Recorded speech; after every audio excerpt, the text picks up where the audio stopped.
नमस्ते, प्रणाम। सनातन अभ्यासक्रम के विषय में आज हम ऐसा टॉपिक लेके आए हैं जो आपको अच्छा लगेगा। सनातन क्या है, सनातन क्यों है और किसको सनातन कहते हैं, ये हमारे अगर बेसिक कॉन्सेप्ट क्लियर हो जाए तो अज्ञान नहीं रहेगा, कोई हमें मूर्ख नहीं बना सकता, कोई हमें झूठ में फंसा नहीं सकता, किसी के पाखंड नहीं चल सकते। ऐसे ईश्वर ने नियम बनाए हैं जो अकाट्य है, जिसको कोई परास्त नहीं कर सकता। क्या है ऐसे सनातन नियम तो प्रत्येक सनातनी को जानना चाहिए। उनके बेसिक कॉन्सेप्ट क्लियर होंगे। हम काफी बार भ्रम की स्थिति में होते हैं, अस्पष्ट होते हैं, तो विपरीत ज्ञान भी होता है, मिथ्या ज्ञान भी होता है। तो सत्य विद्या से, सच्चे ज्ञान से उसको कैसे उजागर करें, ऐसा ही इस वीडियो के द्वारा छोटा सा प्रयास है। सनातन अभ्यासक्रम कैसा होना चाहिए, बेसिक कॉन्सेप्ट सनातन के क्या होना चाहिए, उस विषय में हम आगे चर्चा करेंगे। एक प्रश्न पूछा काफी सारे लोगों को कि ये ब्रह्मांड कितने तत्व या पदार्थों से बना है, तो बहुत से लोगों का अलग अलग आंसर आया। कुछ ने बताया सोलर सिस्टम से बना है, किसी ने बताया पंच महाभूत, वायु तत्व, अग्नि तत्व, पृथ्वी तत्व, इस तरह से बना है। तो इस प्रकार के सारे आंसरों को कैटेगोराइज किया तो जवाब मिला पूरा ब्रह्मांड 3 तत्वों से बना है। पहला ईश्वर बनाने वाला, दूसरा जीव सृष्टि सारी, और तीसरा जगत मतलब पूरी प्रकृति। तो ये 3 चीजों से पूरा ब्रह्मांड बना है। उसमें से हम आज ईश्वर के बारे में थोड़ा थोड़ा जानेंगे। दैनंदिन हम ये शब्द प्रयोग करते रहते हैं कि ईश्वर, भगवान, देवता, लेकिन ये 3 शब्दों के बीच का जो भेद है वो हमें मालूम ही नहीं, किसी ने आज तक बताया ही नहीं, हमने प्रयास भी नहीं किया। और एक ऐसी भ्रष्ट ज्ञान की या वैचारिक प्रदूषण की ऐसी एक धारा चली कि आज मैकोले के शिक्षण से हम यहाँ तक आ पहुंचे हैं और अंदर ही हम आज लड़ने झगड़ने लगे हैं। क्यों?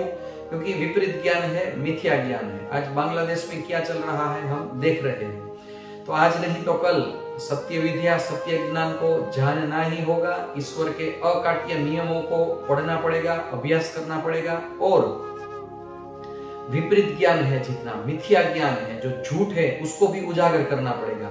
तो इस वीडियो के द्वारा ऐसा ही हमारा एक छोटा प्रयास है।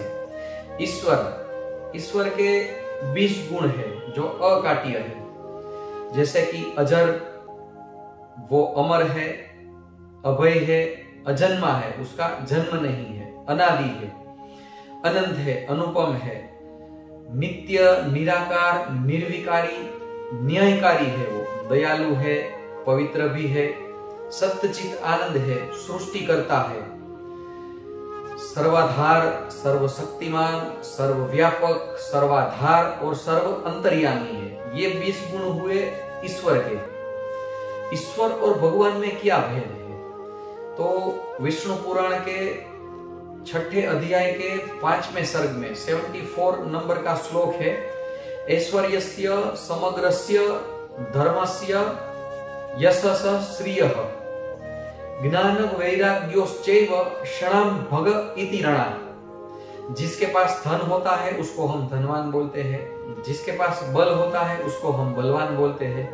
तो जिसके पास ये 6 भग होते हैं इसको हम भगवान बोलते हैं। तो ये 6 भग क्या है, 6 गुण क्या है?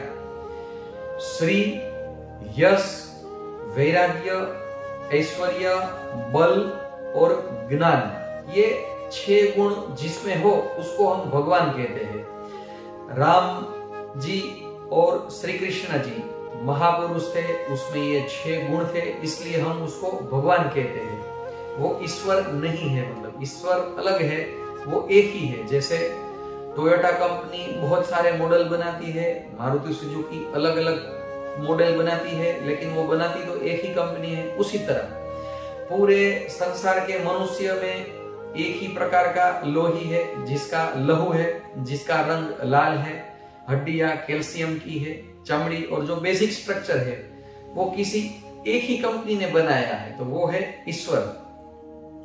भगवान शरीर धारण करते हैं और देवता भी हम बोलते रहते हैं कि वायु देवता, वरुण देवता, ब्रह्मा, विष्णु, महेश, इस प्रकार के देवता। तो ये क्या है? तो भगवत गीता के 3रे अध्याय में 11वां श्लोक है, देवान भावयन्तेन ते देवा भावयन्तु वह परस्परम भावयन्तः श्रेयः परम वाप्स्यथः। मतलब देवता किसे कहते हैं? वायु देवता, अग्नि देवता, वरुण देवता, सूर्य देवता, पृथ्वी माता, ये पंच महाभूत, इसको हम देवता कहते हैं। उसके गुण क्या क्या है? वो तेजस्वी है, हमेशा युवा रहता है, उसको थकान महसूस नहीं होती, वो रोगी नहीं है, वो सुखी है, उसको भूख तरस नहीं लगती, इस प्रकार के गुण है, उसको देवता कहते हैं।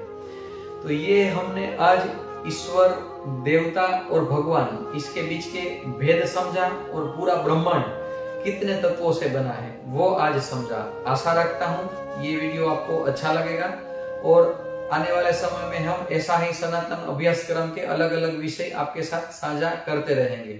भारत माता की जय, वंदे मातरम, नमस्ते।